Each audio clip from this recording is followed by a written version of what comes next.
Just the overall picture. I mean, from the doctor being out here to how they dealt with the rehab process with me in the last couple of years, the relationship I have with the front office, the coaching staff, the young guys here. So it kind of just all made sense for me to stay. That's what I wanted ultimately, and ended up coming to a good end. You're obviously also involved in trade rumors. Did you entertain maybe pursuing one of those options, or was it always coming back to your first choice? To be honest, I just wanted to stay here.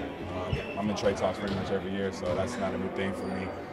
But I expressed to my agent, to the staff that I would like to stay, and they wanted to have me, so it all worked out. Hey Lonzo, I mean, obviously the contract's very team friendly. Was that done on purpose because of what the Bulls did, sticking by you, making sure? I mean, you were under contract, so they had no choice. But at the same time, they kind of kept believing that you were going to come back when a lot of people didn't. Did the price tag have anything to do with the loyalty of what they showed?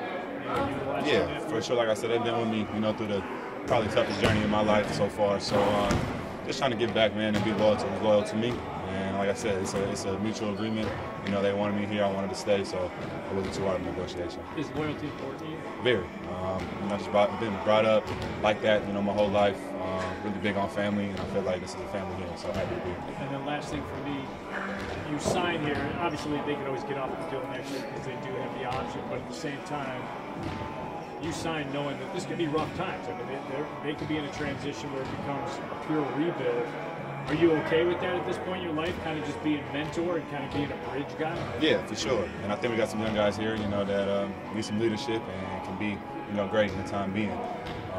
But also, it was just a big part of the doctor being here was big for me too, and just the process that we already built. The rehab, I feel like we've been progressing well. We all are on the same page. I didn't really want to go to a new organization and have to start that all over really. So, like I said, I'm happy they gave me the contract, man, and I'm still blessed to be here. Does this kind of take pressure off of you for the rest of the year to not have to worry about signing next year, not have to worry about getting up to 30 minutes a game and playing every game and trying to fight through back-to-backs?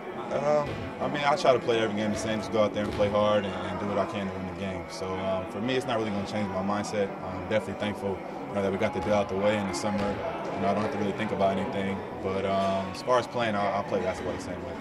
Knowing this is a franchise in transition and most of these guys will be back with you next year, what do you see your role in kind of helping this team take the next step to be consistent? Just be that guy you can look at, be the voice in the locker room, obviously.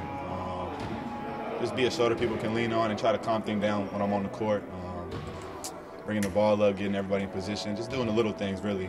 Trying to help people out offensively and defensively, and just have my presence felt. You're obviously away from the team when the news broke that night in Minnesota. I don't know if you saw, teammates, coaches, everyone just kind of raved about your impact and how much you're beloved in the locker room. I don't know if it crossed. Well, everybody pretty much reached out to me personally, so I was down, so I got back to them kind of late.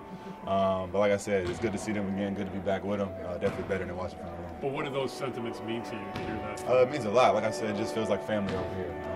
I've been welcomed with open arms since I got here. The road has been, started off high and then, came down. So it's been a rough journey. But as far as just the relationships that I've built and the teammates that I've, grown accustomed to, I love the environment. What was your reaction to?